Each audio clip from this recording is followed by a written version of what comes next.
Bom, e nesta quarta-feira, depois de faltar a 2 audiências da Comissão de Segurança Pública na Câmara, o ministro Flávio Dino compareceu a uma sessão da Comissão de Fiscalização Financeira e Controle. Aos deputados, Dino afirmou que não vai aceitar a convocação do colegiado de segurança. O ministro reforçou que só responderia perguntas sobre questões ligadas aos requerimentos. Então, é claro que eu vou apenas tratar dos temas que foram objeto do gentil convite dessa comissão. Então, assim procedendo, senhora presidenta, eu vou me referir especificamente aos requerimentos, um a um, e respondê-los. E, em seguida, claro que estou à disposição para questionamentos sobre os requerimentos. O deputado Nicolas Ferreira rebateu a recusa de Flávio Dino em responder perguntas sobre outros temas. É a primeira vez que eu vejo um ministro sem medo de ir na maré, mas com medo de perguntas. Enfim. Bom, ontem, para justificar a ausência à Comissão de Segurança Pública, Flávio Dino enviou um ofício ao presidente da Câmara, Arthur Lira, mencionando supostas ameaças de arma de fogo por parte de integrantes do colegiado.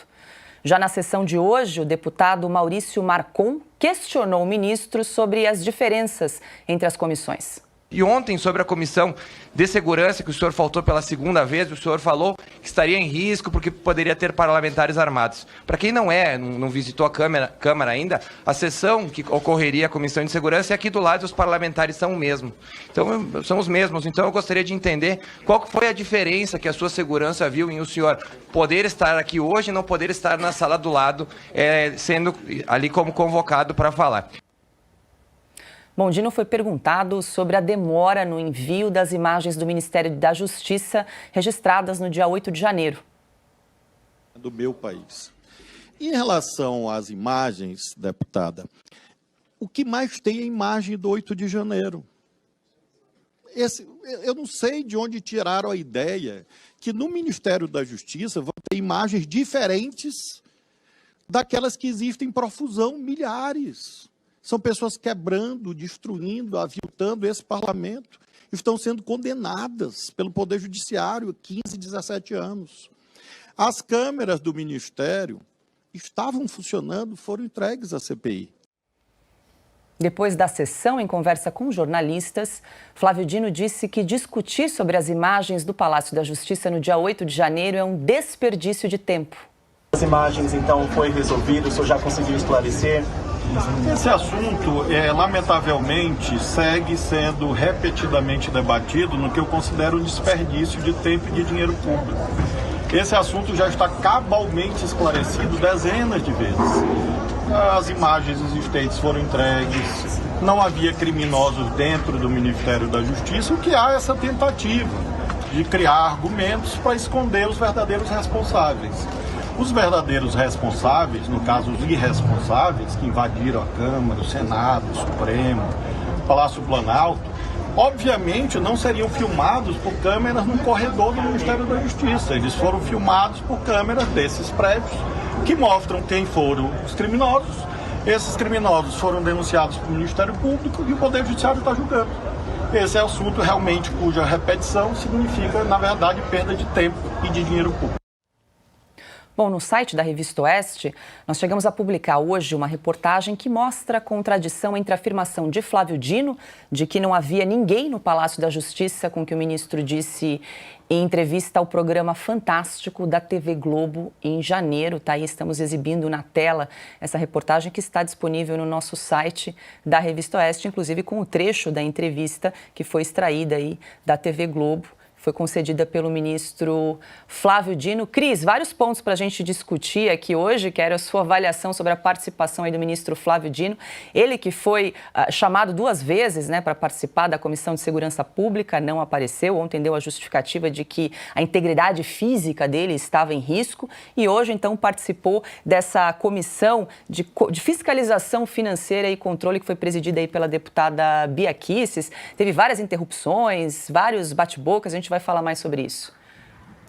E é de embrulhar o estômago, né, Paula? Esse deboche, esse pouco caso de um ministro que se diz ministro da Justiça e Segurança Pública, não garante segurança pública a ninguém, pelo contrário, inclusive foge dos parlamentares que querem questioná-lo sobre o tema, foge, inventa mentirinha, lorota, né? É o ministro que tem coragem de entrar num morro, numa favela carioca, sem nenhum segurança, mente, diz que estava com seguranças, não estava, mas não tem coragem de entrar no parlamento e diz que corre risco de vida entrando num parlamento, porque os deputados teriam porte de arma, estariam colocando a vida dele em risco. Acho que nem a claque petista mais idiotizada acredita nessa historinha, né? Agora ele vir dizer que é desperdício de tempo e dinheiro ficar cobrando imagens do Ministério da Justiça.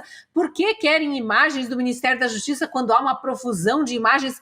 Não, ministro. A gente quer imagens do Ministério da Justiça para saber exatamente quem estava com o senhor.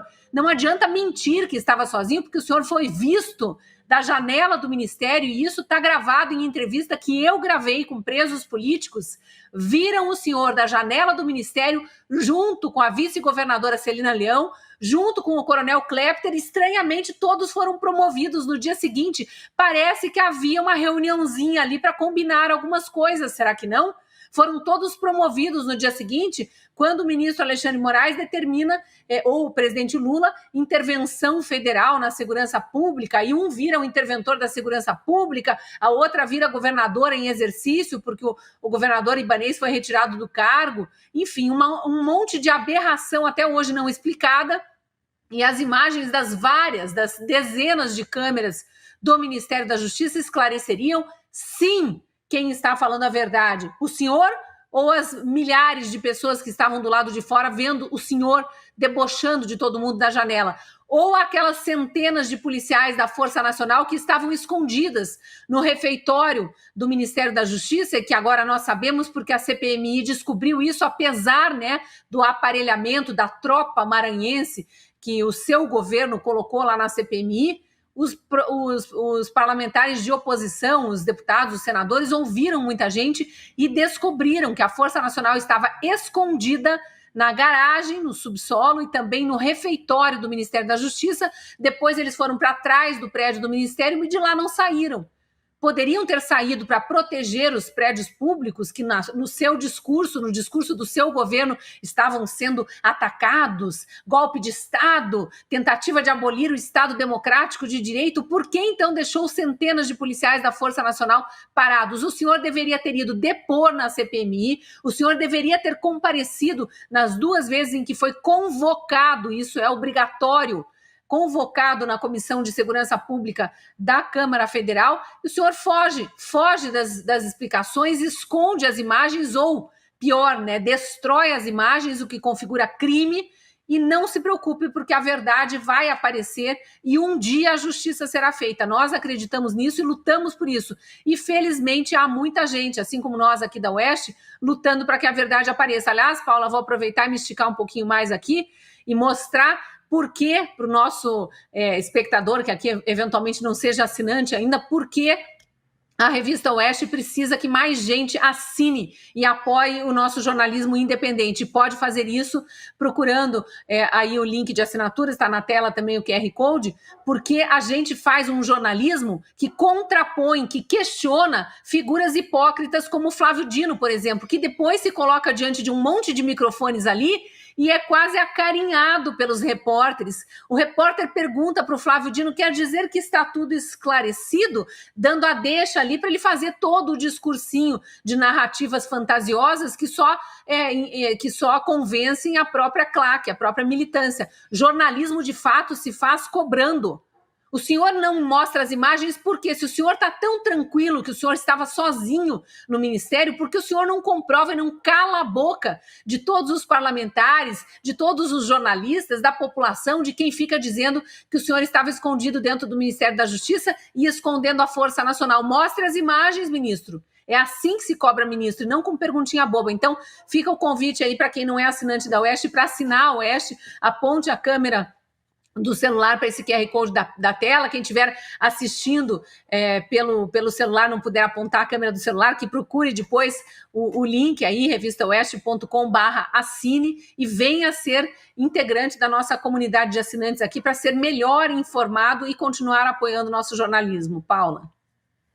Tá aí feito o convite, então, pela Cris Grêmio. Reforço o convite para você que está aí acompanhando o Oeste Sem Filtro para também se tornar o nosso assinante da nossa revista digital, que vai ao ar sempre às sextas-feiras com conteúdo inédito e exclusivo. Vou aproveitar aqui para agradecer não só aos novos entrantes, quem está chegando agora, mas quem está renovando a sua assinatura, porque isso é sinal de que você reconhece e aprova todo o nosso trabalho feito aqui por toda a equipe de jornalismo da Revista Oeste. Então, quero aproveitar para agradecer Rogério Ribeiro, Célio Tadashi, Jair, Gabriela, Isaías, Windsor, Gilberto Dias, Nereida Salles, Edi Gomes, Haroldo Boaventura, Sidney, Jonas de Deus, Ana Helena, Marçal Francisco, Lucas Souza, muito obrigada pela confiança. Vocês todos renovaram aqui os votos e a assinatura da Revista Oeste. Muito obrigada sempre pela sua confiança. Lacombe, quero te ouvir. O que você destaca aí dessa participação do ministro Flávio Dino hoje nessa comissão de fiscalização e controle da Câmara? Agora, é um escárnio dizer que é um desperdício de tempo ele ser questionado sobre a importância da divulgação das câmeras do Palácio da Justiça, né? Lembrando que de 185 câmeras, só 4 foram disponibilizadas. Você veja o nível de arrogância da pessoa, né? Ele decidiu que as imagens do circuito de câmeras, né, do Ministério da Justiça, que essas imagens não são importantes, porque ele é o Flávio Dino, ele decidiu.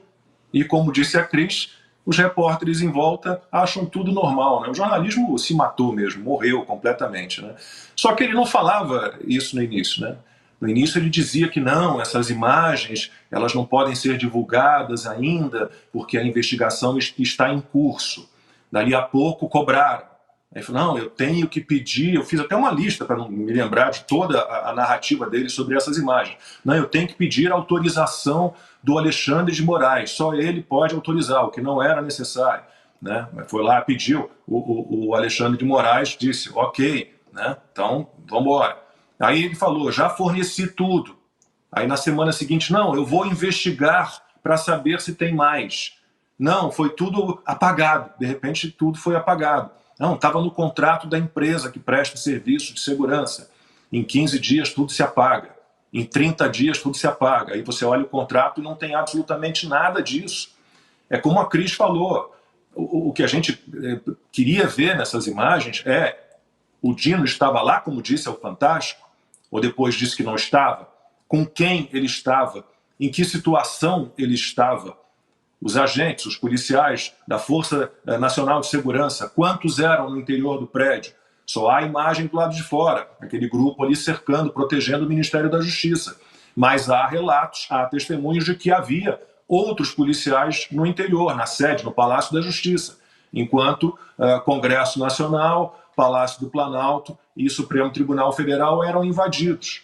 Então essas imagens são importantes, não é ele que decide. Não é ele que decide.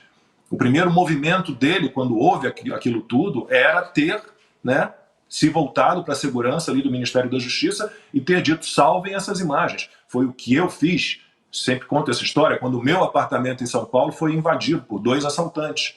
A primeira atitude que eu tive, quando depois de dominá-los e entregá-los à polícia, ilesos, descer a central de segurança do meu condomínio e copiar todas as imagens. Todas as imagens. Não sou eu, não é o Flávio Dino quem tem que decidir o que é importante ou não numa investigação. Eu tinha que fornecer aquele material para a polícia. E assim ele deveria ter agido, né? Outra questão que ele citou. Pessoas estão sendo condenadas sem individualização das condutas de cada uma. Não há imagens. Eu não vi. Agora ficou impossível, né? Porque os julgamentos são virtuais, fechados, a gente não sabe mais nada. Mas eu não vi nenhum condenado tendo mostradas no seu julgamento, aqueles primeiros, imagens dessas pessoas quebrando, vandalizando alguma coisa. Muito pelo contrário. Então, como é que o Flávio Dino decidiu que já há imagens suficientes e que as pessoas estão sendo condenadas com base em imagens? Não estão. Não estão. Absolutamente não estão. Acho que a gente vai falar mais de Flávio Dino, porque eu tenho várias anotações. Ele é um mentiroso quanto mais. Tem uma lista enorme de mentiras aqui contadas pelo Flávio Dino. Não só desses 10 meses, aí, quase 11 meses, de desgoverno, mas anteriores também, né?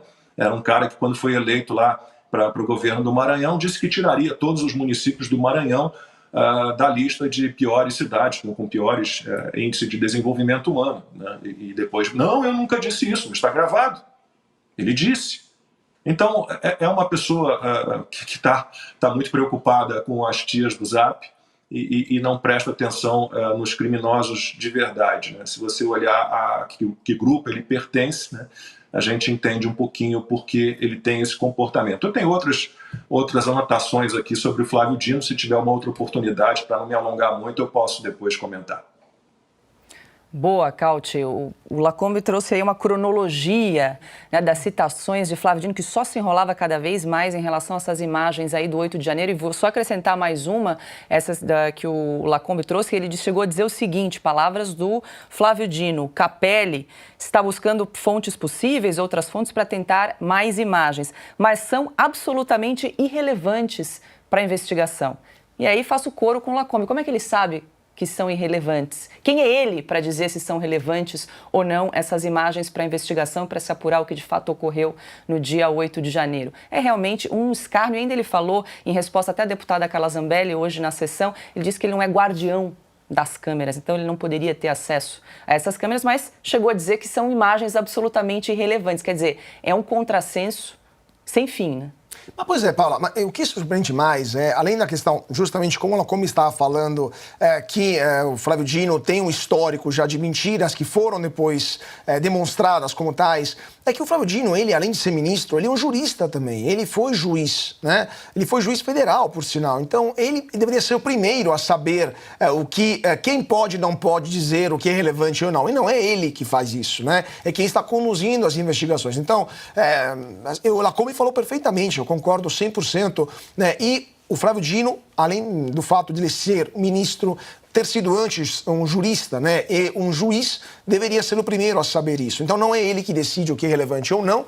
E além disso, eu diria que é muito mais relevante do que ele acha, porque, por exemplo, com as imagens internas do Palácio do Planalto, que a gente descobriu, né, a questão do G. Dias dando água para manifestantes, descobrimos várias questões que não estavam, não tinham sido notificadas, a gente não sabia dessas informações antes da publicação dessas imagens, que levaram depois a queda do próprio G. Dias, né? Então, de fato, é inexplicável, é explicável esse posicionamento do ministro Flávio Dino apenas pelo fato que ele está tentando acobertar alguma coisa, né? Não tem nenhuma razão para não mostrar imagens. Agora, dizem que foram destruídas, né? Vamos ver se de fato foram destruídas, não existe alguma cópia, porque é inacreditável que não haja cópia dessas imagens em nenhum lugar, que ninguém tenha feito cópia, nem preventiva, nenhuma entidade, nem nenhuma força policial tenha tirado alguma cópia, pelo menos de parte das câmeras lá do Ministério da Justiça, e se essas imagens um dia possam vir à tona para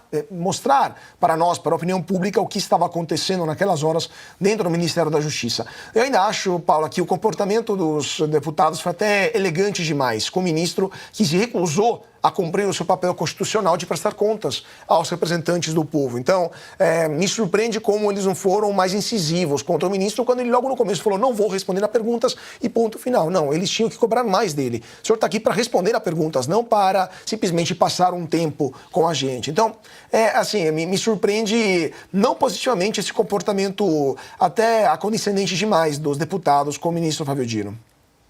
Flávio, eu quero te ouvir, mas antes eu pedi para a produção para exibir o trecho que o ministro Flávio Dino comenta sobre as imagens do 8 de janeiro que a gente falou aqui. Vamos dar uma olhada. Não foi o Ministério da Justiça que entregou. Um delegado ou um perito, não sei, alguém veio e recolheu imagens. Essas imagens, que constam de um inquérito, foram remetidas à CPI. A CPI examina as imagens e nos diz de lá, essas imagens não estão completas. O que nesse momento o secretário executivo Capelli está fazendo? Buscando todas as fontes possíveis, celulares, outras câmeras, enfim, para tentar ter mais imagens. Embora, frise, são absolutamente irrelevantes para a investigação. As imagens que aparecer, eventualmente, serão enviadas, porque nós não temos nada a esconder. Nada, rigorosamente nada. Vale lembrar que ele é um potencial candidato a uma vaga a ministro do Supremo, hein, Flávio? Eu gostei muito dessa fala dele, né? Não temos nada a esconder. Se vocês não têm nada a esconder, você sabe muito bem o que você deveria fazer, né? Não contente com isso, tem uma outra fala dele também muito boa, né? Eu gostei do que o Lacombe acabou de falar. Olha, não é ele que define o que é lícito para ser investigado ou não. É a lei. Tá? Parece que essas pessoas, aliás, parece não, nós temos certeza, nós temos provas disso, que essas pessoas que estão dominando o Estado brasileiro hoje, seja no Ministério da Justiça, seja em outro tribunal, seja naquele tribunal que só existe no Brasil, né, que fica analisando eleições para cima e para baixo, que fica analisando se o candidato é do gosto pessoal deles o suficiente ou não, todos eles tratam o Estado como se fosse uma propriedade particular dele, né, deles. Aqui está o Flávio Dino lá falando, olha, eu vou ver se eu vou mandar. Lembre-se, ademais, que o Flávio Dino, já numa desses 1000 vai-vens dele, né? Vou mostrar, não vou mostrar, ele já ameaçou, né? Falou assim, basta o STF pedir que eu vou mandar essas imagens na hora. Supostamente era para todo mundo ficar com medo. De repente ele, sabe aquelas imagens? Não, olha, não é relevante, não importa. Eu estou dizendo com meu vasto poder que não importa e vocês todos têm de obedecer à minha vontade e não à lei. Tá? Vamos lembrar de uma coisa, eu já comentei isso aqui antes dessa CPMI começar. Aliás, lembrando, né, o Flávio Dino ele também não queria essa CPMI, né? Parece que esse povo tinha um certo medo de que se algumas pessoas puxassem o fio correto, talvez descobrisse que essa vasta conspiração, né, do 8 de janeiro, o golpe de Estado, a maior ameaça à democracia, não sei mais o quê, tudo isso tivesse sido arquitetado ali por dentro. Eu sempre falei, ora, vai que em algum momento alguém pegasse o senhor Flávio Dino, depois apareceu o senhor Randolfo Rodrigues ali também, dando uma risadinha falando, nós sempre quisemos colocar um Estado brutal policial absoluto contra a direita brasileira. Nós não tínhamos uma desculpa perfeita ainda, mesmo com o CPI da Covid, mesmo com o inquérito das fake news, mesmo com o inquérito dos atos antidemocráticos que a PGR pediu para engavetar.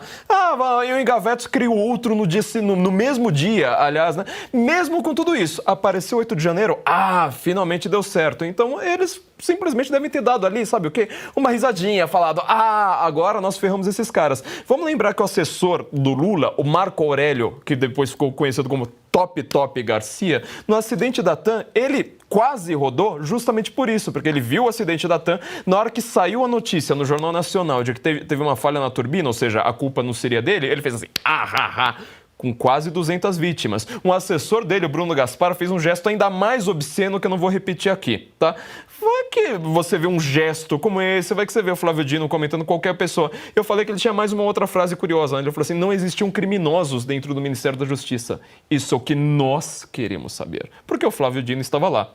Nós queremos saber o que Flávio Dino tem a esconder, porque ele está escondendo, e se ele está cometendo algum crime ou não. Isso tem que ser investigado, não é o próprio Flávio Dino que define isso. Lembrando mais uma vez, a Muriel Bowser, lá no Congresso americano, né, no 6 de janeiro do Congresso americano, ela fez a mesma coisa. Teve não sei quantos avisos de que ela precisava aumentar o efetivo da polícia. Ela falou assim, não aumenta, deixa eles entrarem. No final das contas, a gente sabe exatamente o que aconteceu. Esse processo de culpa coletiva precisa acabar no Brasil, porque isso é coisa de nazismo.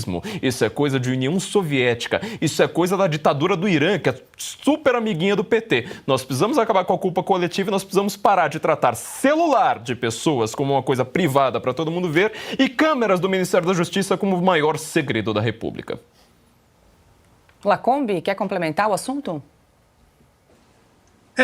Rapidamente sobre a questão do 8 de janeiro e falar um pouquinho, eu não sei se a gente teria alguma coisa a mais do Flávio Dino, falar um pouquinho da área de segurança pública, porque me afeta muito como carioca, é uma situação muito complicada que o Rio de Janeiro enfrenta, mas as mentiras do Flávio Dino em relação ao 8 de janeiro, elas talvez comecem quando ele se refere a todas aquelas pessoas, né, aos vândalos, né, como golpistas e terroristas, mas quando houve lá uma baderna em Brasília em 2017, né, e era a turma dele, os amigos dele, deem uma olhada o que ele publicou nas redes sociais, no Twitter dele. Hoje, a voz do povo se fará ouvir em Brasília. Então, é algo que não dá para a gente, quer dizer, dá para a gente entender, né, mas toda a incongruência, né, todas as dissimulações e as mentiras. Rapidamente, sobre criminalidade, segurança pública, porque o Flávio Dino me irrita terrivelmente com esses papinhos dele de que toda a criminalidade no Brasil, a culpa é toda do Bolsonaro, as armas que o Bolsonaro liberou, que vão para as mãos dos criminosos, porque os CACs, né, os caçadores, atiradores e colecionadores, alugam armas para os bandidos. Eu fico sempre perguntando, cadê as provas? Cadê as estatísticas? Eu vou citar apenas aqui 2 grandes apreensões que houve recentemente. Uma na Bahia, 48 fuzis apreendidos, nenhum de origem ilegal, nenhum de origem ilegal. Recentemente, numa mansão na Barra da Tijuca, zona oeste do Rio, apreensão de 47 fuzis, nenhum de origem legal, tudo contrabando. E o Dino está nessa turma que vivia dizendo que para cada 1% de aumento das armas legais, né, no país, nós teríamos 2% de aumento na taxa de homicídios. E o que a gente viu foi uma redução drástica da taxa de homicídios, com todos os decretos do Bolsonaro, que facilitaram o acesso a armas para pessoas de bem, que passam, eu tenho porte, que passam por um período longo. Meu processo demorou 9 meses para que eu conseguisse o meu porte federal. E a taxa de homicídios caiu ali, de uma faixa de 60 mil para um pouquinho mais de 40 mil. Né? Sobre os estados do Nordeste, incluindo o Maranhão, que é o estado dele, né? Estados governados por petistas ou aliados, que tem criminalidade altíssima, altíssima. A culpa é do Bolsonaro também?